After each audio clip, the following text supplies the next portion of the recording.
ஓம் நம சிவாய. அவனருளாலே அவன் தாள் வணங்கி. திருவாசகத்தில் அடுத்து நாம் பார்க்க போகிற தலைப்பு பண்டாய நான்மறை. மாணிக்கவாசக பெருமான் திருப்பெருந்துறையில் அருளியது. பண்டாய நான்மறைனா 4 மறைகள், அவை மிகவும் பழமையானதுன்றார். பண்டாய நான்மறைனா இறைவன் எப்படி அனாதியோ அத்துணை அனாதியானவை இந்த 4 மறைகளும்ன்றார். இந்த மறைகள் எவ்வாறு உருவாகியதுனா இறைவன் சிவபெருமானுடைய திருவாயிலிருந்தும் அவன் கையில் இருக்கிற உடுக்கையிலிருந்து எழுந்த ஒலிகளுமே இந்த 4 மறைகளாக மாறியதாம். பண்டாய நான்மறையும் பாலணுகா மாலயனும் கண்டாரும் இல்லை கடையேனை தொண்டாக கொண்டருளும் கோவழியம் கோமர்க்கு நெஞ்சமே உண்டாமோ கைமாறு உரைன்றார் மாணிக்கவாசர். தன்னுடைய மனதிடம் சொல்கிறார் மாணிக்கவாசர், நெஞ்சமே அந்த எம்பெருமான் கோகழி கோமன், கோகழின திருப்பெருந்துறை, அந்த திருப்பெருந்துறையில் எழுந்தருளி இருக்கிற அந்த சிவபெருமான் என் தலைவனாகி அந்த எம்பெருமான் மகாதேவன்.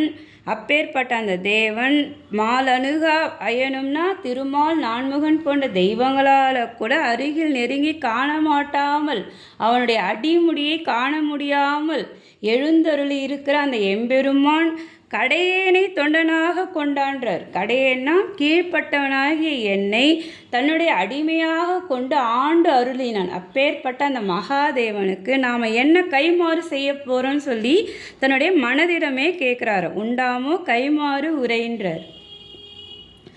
உள்ளமலம் 3 மாய உகுபெரும் தேன் வெள்ளம் தரும் பரியின் மேல் வந்த வள்ளல் மருவும் பெருந்துறையை வாழ்த்து மீன்கள் வாழ்த்த கருவும் கெடும் பிறவி காடுன்றார்.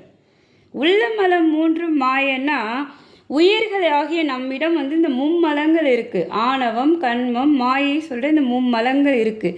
இவை இருக்கிற வரைக்கும் நமக்கு பிறவி என்பது தொடர்ந்துகிட்டே இருக்கும். இந்த பிறவியை காடுன்றார் மாணிக்கவாசர். ஏன்னா இதற்கு முன்னாடி எவ்வளோ பிறப்பு எடுத்திருப்போன்னு தெரியாது, இனி எவ்வளோ எடுப்புன்னு தெரியாது. அடர்ந்த காட்டோட இந்த பிறவியை அவர் ஒப்பிடுறார்.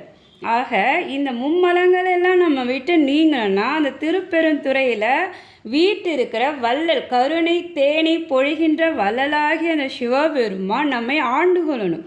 அவன் ஆண்டு கொள்ளணும்னா நாம் உலக மக்களாகிய நாம் அந்த திருப்பெருந்துறையும் அந்த எம்பெருமானையும் வாழ்த்தி போற்றணுன்றார்.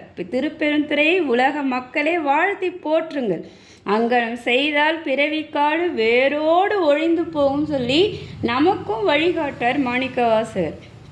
அப்போது நம்முடைய பிறவி காடு ஒழியணும்னா நாம் அந்த எம்பெருமானுடைய திருவடி புகழ பாடணும்.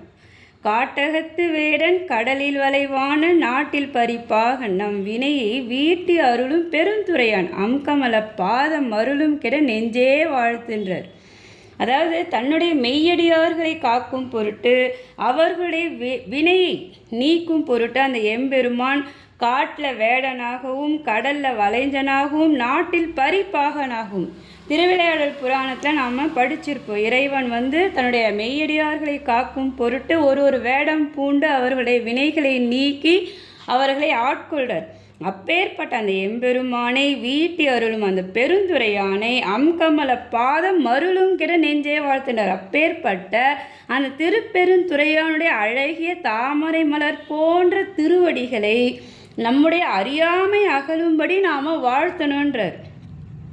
இறைவனுடைய திருவடி புகழை பாட பாட நம்முடைய அஞ்ஞானம் நீங்கி நமக்குள்ள மெய் ஞானம் உருவாகும். அந்த இறைவனுடைய திருவருளும் நமக்கு கிடைக்கும். அதுதான் இங்கே மாணிக்கவாசகர் தன்னுடைய மனதிற்கு சொல்கிறதுக்குள்ள நமக்கு தான் சொல்கிறார்.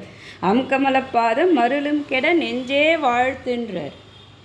மீண்டும் தொடருவோம். திருச்சிற்றம்பலம்.